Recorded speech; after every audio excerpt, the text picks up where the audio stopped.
Welcome to the sixth episode of the High School Business and Personal Finance Teachers Podcast. Stay tuned for our interview with Andrew Nelson, a business and financial literacy teacher at Granada Hills High School in California. Stay tuned for the interview.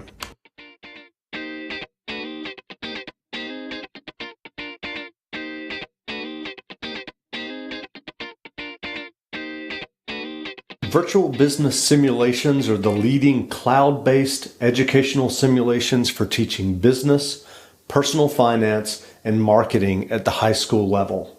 There are currently 8 different virtual business simulations available: retail, hotel, restaurant, management, personal finance, accounting, sports and entertainment marketing, and fashion.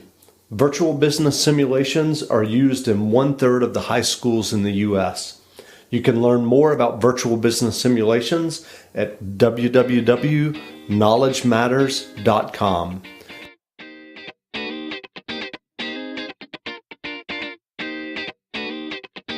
So welcome back to the Knowledge Matters podcast, the podcast where we talk to high school teachers about how they got started teaching and tips and tricks they have for teaching business and personal finance and marketing to high school students.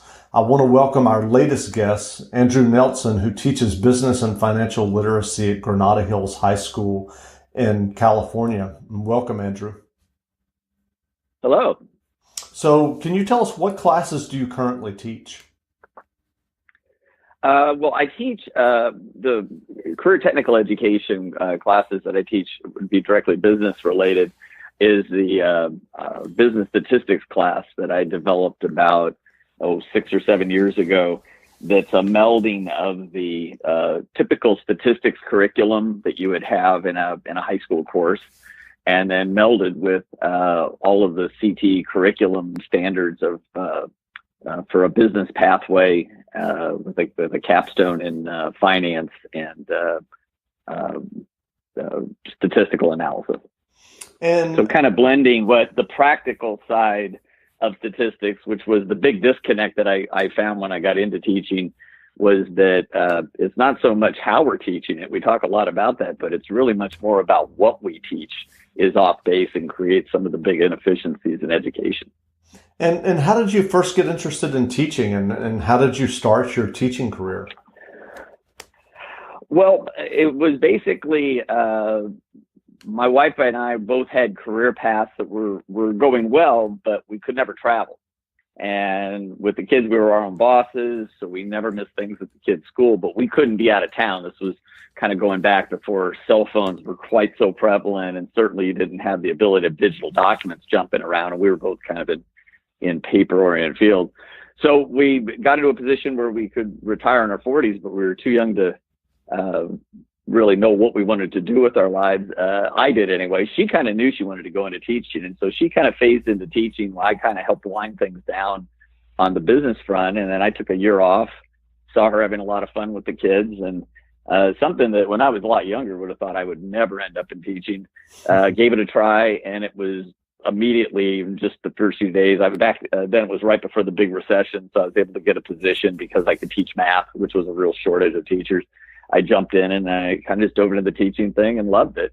And then a couple of years in, found out that, or observed firsthand that the math and how we teach the math particularly, and what we teach of math really didn't match up with the real world employable skills that you need and how you need to use math. And what happens is the students that aren't good in this abstract math world we teach have a tendency to shut down and think they're just not going to deal with numbers in their life. And obviously in the digital data-driven era we live in, that's the exact wrong mindset. So I developed a class that was built around the standard statistics curriculum, but it's taught in a computer lab setting where we use Excel as the core of everything we teach. And by using that as the core of everything that I teach, is showing the applications of how to do things statistically with Excel. It ties it into the employable skills.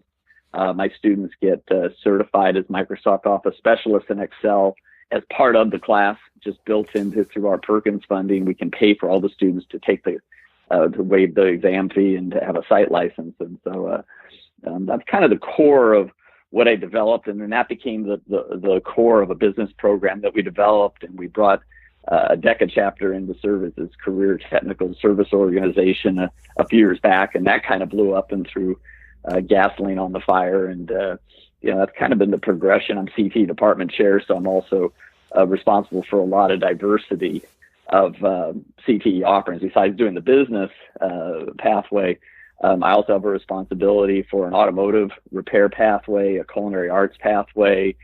We have an engineering and robotics program that falls under a CTE pathway. And then we have another one that I believe is new, but that we're adding, that kind of deals with other kind of digital products that you can, get employable skills out of.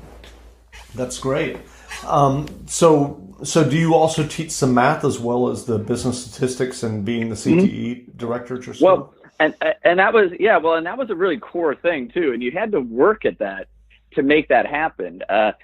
We still, like I said, the problem is in what we teach.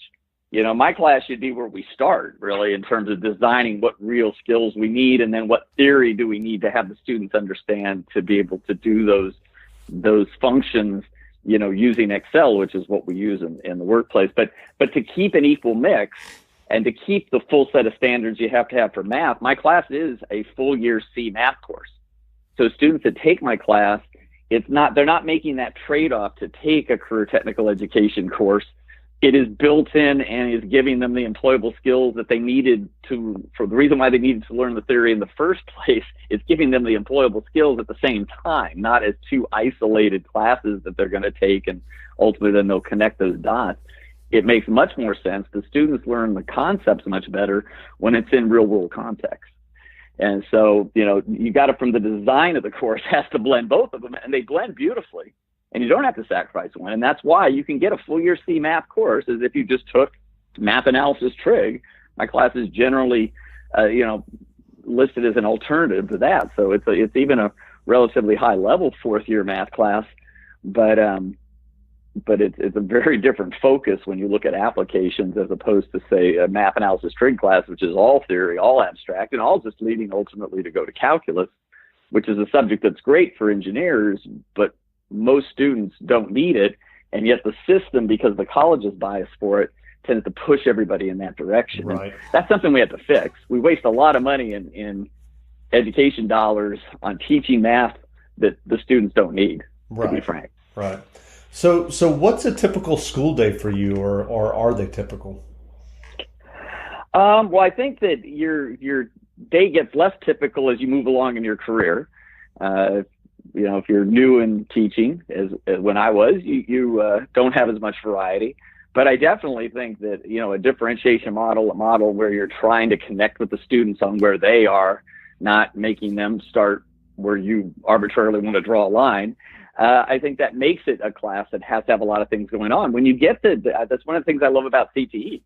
The Knowledge Matters products that obviously you're familiar with, are great for blending in and creating variety because the students can do it at their own pace. The students, the Excel certification, there's a series of practice programs that even though we get very familiar with Excel, there's still some things I don't cover real well in the class. It's a very challenging exam because of the speed at which you have to do it. So students take those practice exams. Well, those are all things I can blend in and mix and match so that the student on any given day is making the most out of their time in my classroom. I think the first and foremost thing is you've got to value their time the way you would value your time, or as if you were paying for their time, which is oftentimes how I had many times my students, I think, start to almost feel like employees of mine, and they all have individual goals, and the goal is not to make profit, it's to advance them educationally. But I think that's kind of, if we thought of that, we would bring in efficiency into the process. One of the things I always assess everything is using three concepts: effort, effectiveness, and efficiency. I think what gets left out a lot of times is efficiency. Great, you've been effective at teaching some standards to your students, but did you do it in the least time-costly way to them? Because when you can create efficiencies, then you can teach more content. And many times in a business, teachers, you're not just mixing in the business teaching, you're mixing your financial literacy into an economics class or things like that. And so efficiency is something I think that the business teachers tend to look at and are more comfortable and familiar with than maybe your average teachers in the profession. Got it. So you mentioned the DECA chapter. Are you the advisor for that? Yeah, we brought it in. I do have a great partner, Tim Turnquist, who I work with, and he does a lot of the traveling. You realize very quickly part of being a DECA advisor, part of the strain is the fact that it will take you out of the classroom. If you do the state conference here in California, that's a 4-day trip that you'll take maybe 50 students on.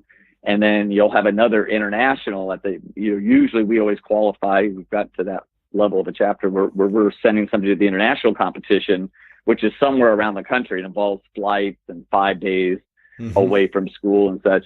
So he kind of takes care of the traveling part. And if you get very advanced into DECA, I think a partner, two people doing it will really kind of lessen the load, because it can be a lot of time. Just the things we do on campus. We do something called the Holiday Letter Campaign, where our students raise $10,000 for the Make-A-Wish Foundation every year. And the great thing about that campaign is it doesn't draw any real funds out of the school itself, because it's based off of monies that Macy's donates based off of how many letters are written on something you believe in. And so our students go out and collect the letters, not money. And so you're never touching any dollars, but when these letters get turned in, if you do them on a certain day, you get $2 for every letter. Wow. And the reason why I mention this is that these are the kinds of activities that if you build them in, they can have some real meaning in the classroom, and they give the leadership opportunities that you're supposed to be kind of building in through, the standards, are very heavily standards of practice, talk a lot about building leadership skills in and having structures. That's what DECA is. And that's why they require in California that you have a CTSO somehow connected to your business pathway.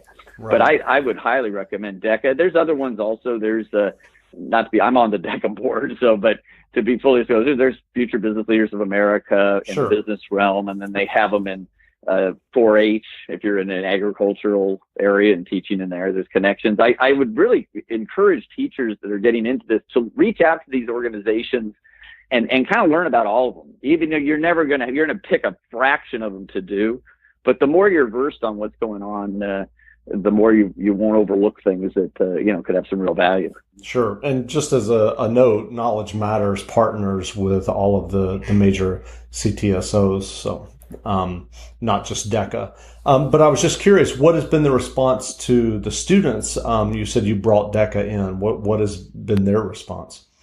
Oh, it's huge. Well, we went from not existing 5 years ago to the largest chapter in the state. So I think maybe we've got a strong tradition in academic competitions.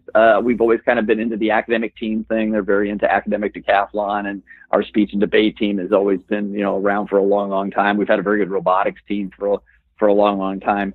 And they kind of took a hiatus because the guy left, and then they just got somebody new in that's picking that up. So it wasn't really a hard sell, the idea that you would have an academic team. But it also helps with what it is a great different. We talked about differentiation briefly. The great thing about it is that it helps you differentiate. I mean, something like DECA, you can do, the students that get really into DECA get some amazing leadership opportunities, some amazing opportunities to network with local business professionals, and encourages a lot of that. We're very near Cal State Northridge, so we do a ton of things with their business school over there. They're very kind and generous with their time, and so it gives you a lot of ways of reaching out. It kind of, because it's been around for 70 years, it's very refined. And that's the thing that helps too. If you're trying to get a business program off the ground, which we were only in our second or third year of having a business program, to bring something in that already had some structure to it, to be very helpful to teachers. So you're not reinventing every wheel. Some things you can kind of plug and play because, they're so well designed and thought out. And like I said, I'm very knowledgeable. DECA, that was the one that fit best for us. But the other CTSOs have similar kind of structures to them, been around a long time. And if you're starting a business program and many people are in that position because the pathways suddenly have gotten much more important to the dashboard and how the school is rated. So you're seeing a lot of schools now wanting to gear up and get more of these pathways going. So a lot of brand new ones.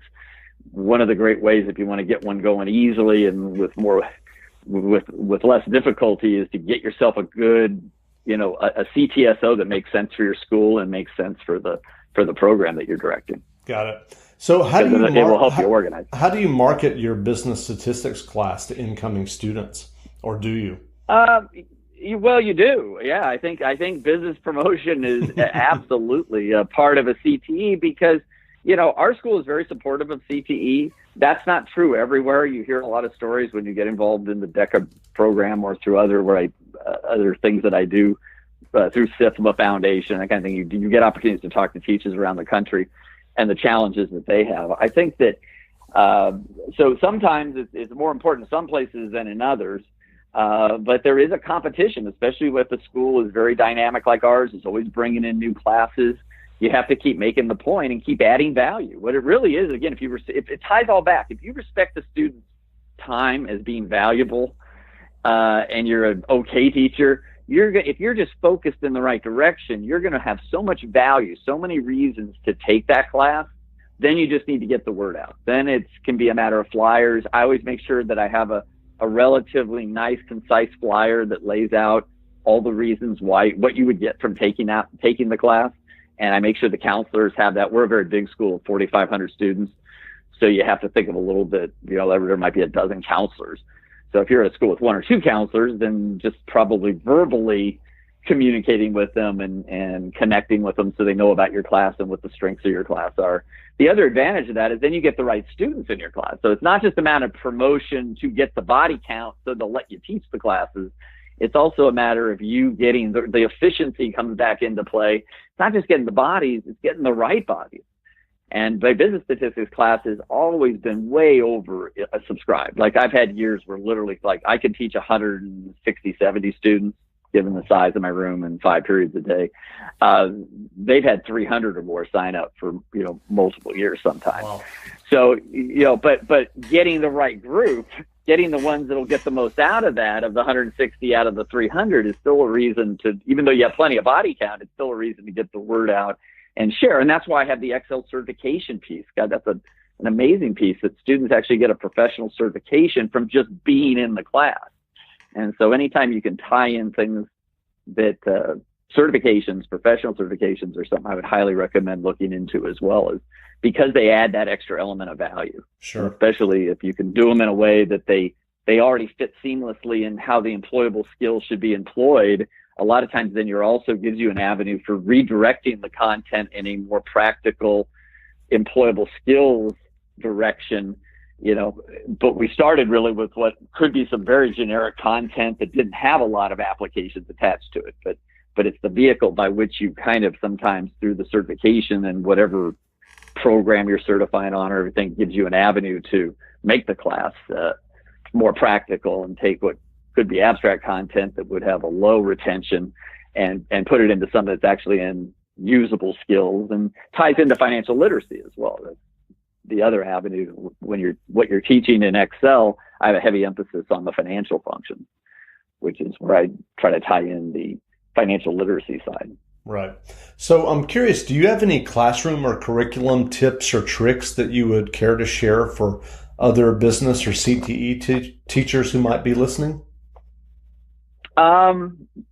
Well, I would say that the big thing I would look at, again, if Excel would work in your classroom, it is an amazing teaching tool. If I could have one thing that I would kind of redirect education, I would get us starting to teach math classes even in middle school in essentially Excel. There are other spreadsheet programs, but Excel is still the business industry leader.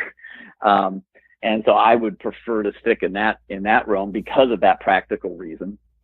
But at least getting into more data analysis, more spreadsheets. And again, the other thing that works beautifully is financial literacy. If you teach the financial functions, present value, future value, payment, these very simple functions, and the students actually understand better what a function is.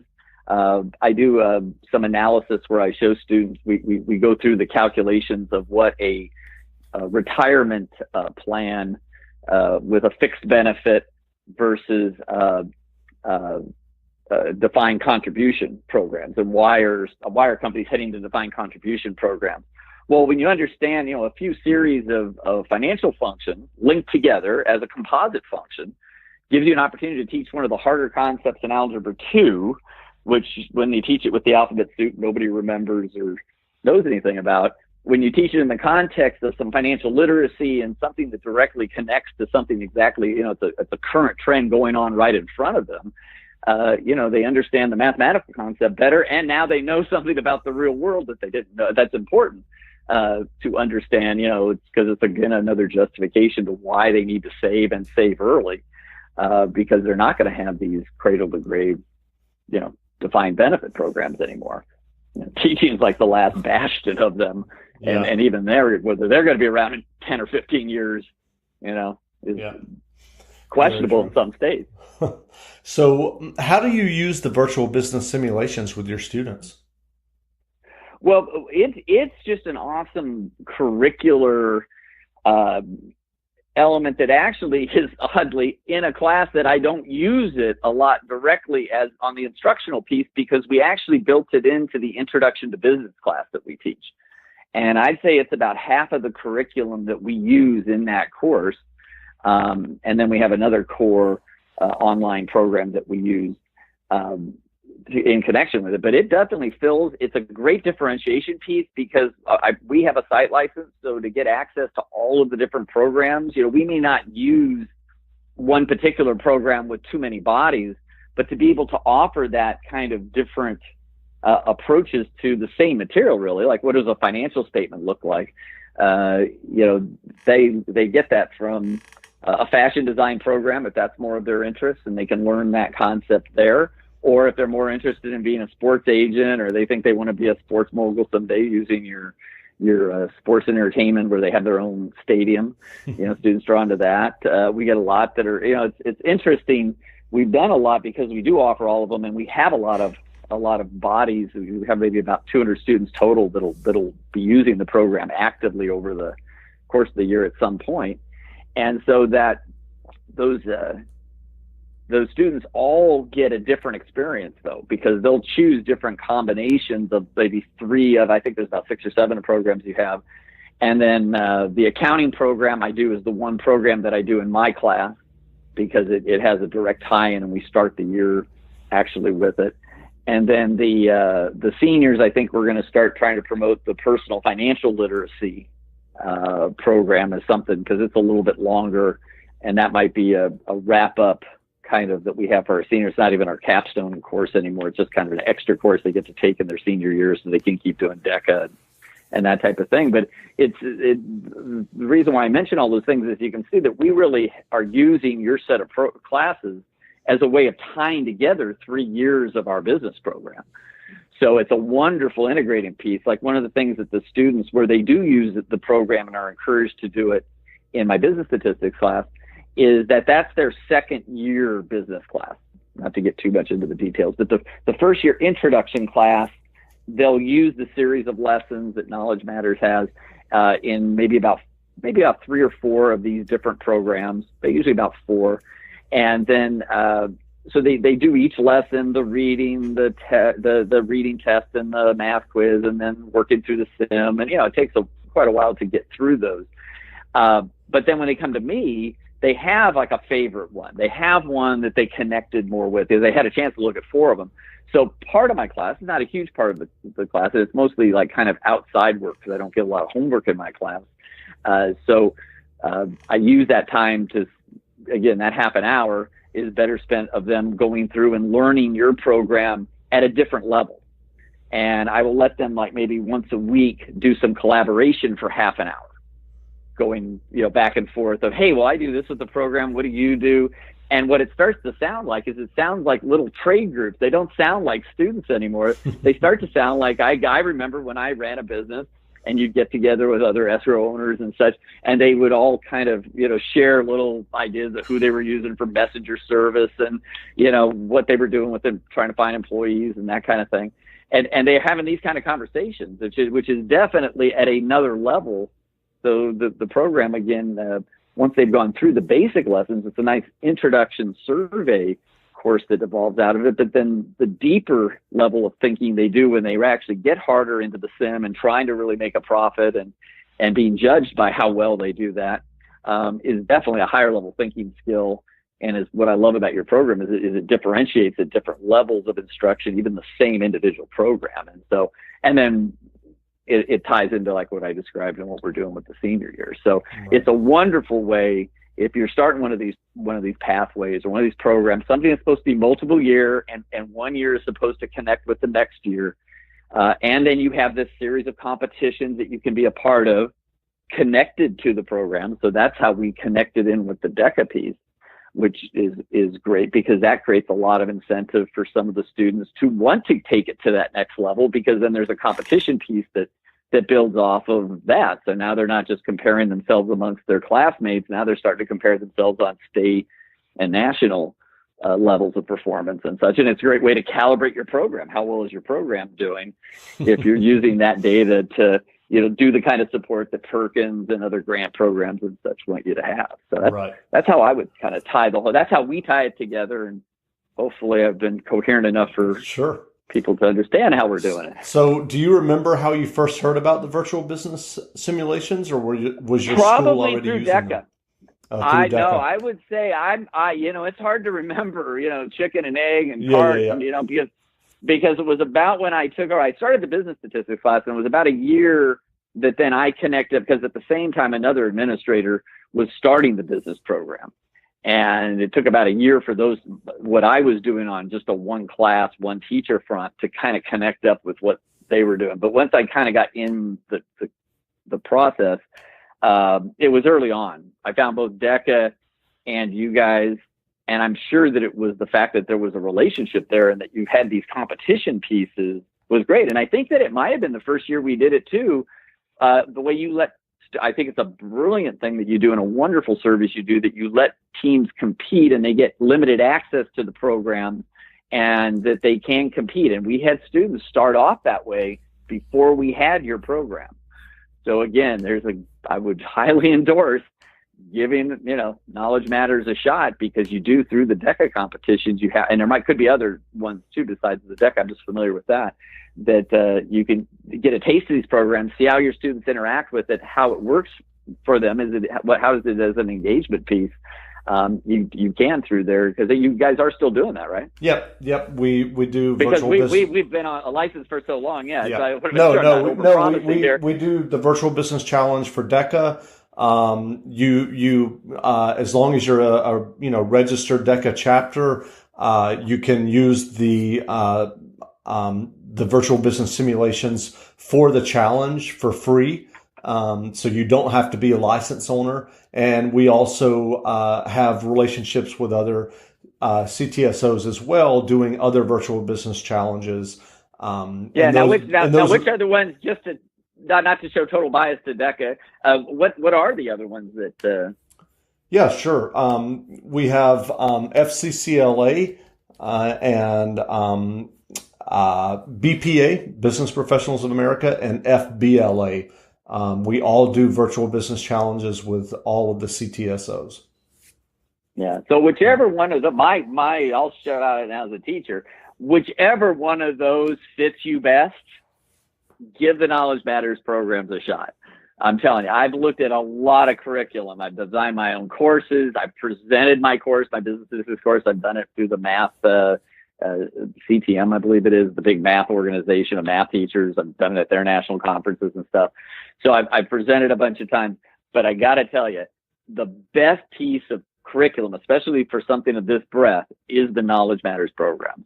And so that's why I'm always happy to share that with anybody. And if you contact me directly, I'll share the same thing with you, and how we specifically build it in, and what classes specifically, what order we do the program and why we do it a certain way. I'd be happy to share it anytime if somebody wants to reach out to me. Great. Well, on that note, our email's easy to get. On that note, do you have any feedback for us about the virtual business simulations? I think just keep doing what you're doing. The fact that you keep developing new ones, the fact that that creates more variety. The more variety that's in there, the better. I think the programs themselves run very well. There's always the occasional glitch or two, but given the complexity of what you're doing, I'm always impressed, really, with having run a business for a lot of years. These things can look real fake, kind of thing. I know I did some business simulations public policy simulations back when I was at USC back in the early 80s. And they were kind of pathetic in that they were very discreet and, and just very predictable, and they didn't seem anything like a reality experience.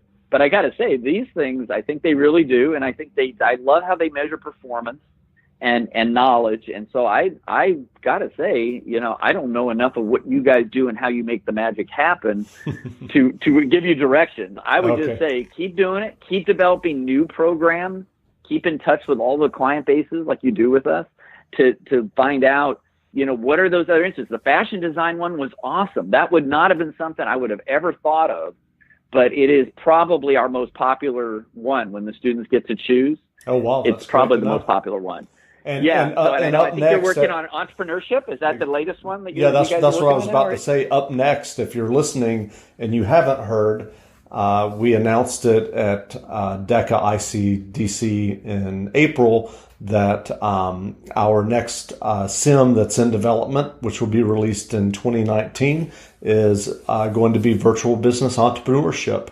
And there will be a Shark Tank portion of that. And we're working out all the details now of how the students will create their own business and actually get investment from their classmates. And we're working all those details out now. But yes, virtual business entrepreneurship is the next one on the schedule. So I guess that's all the questions that I had. I wondered if there's anything that we didn't discuss or any final words of wisdom that you might offer for other high school teachers who might be listening.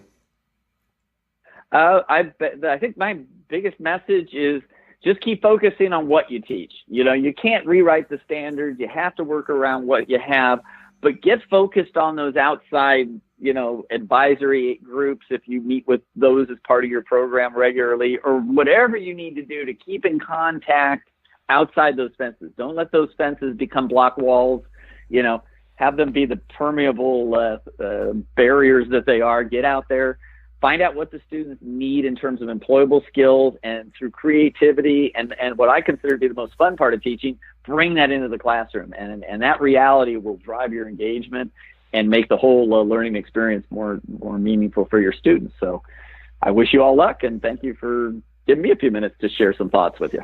That's great. Well, we've been speaking with Andrew Nelson, who teaches business statistics and CTE at Granada Hills High School in California. And Andrew, thanks for doing this interview.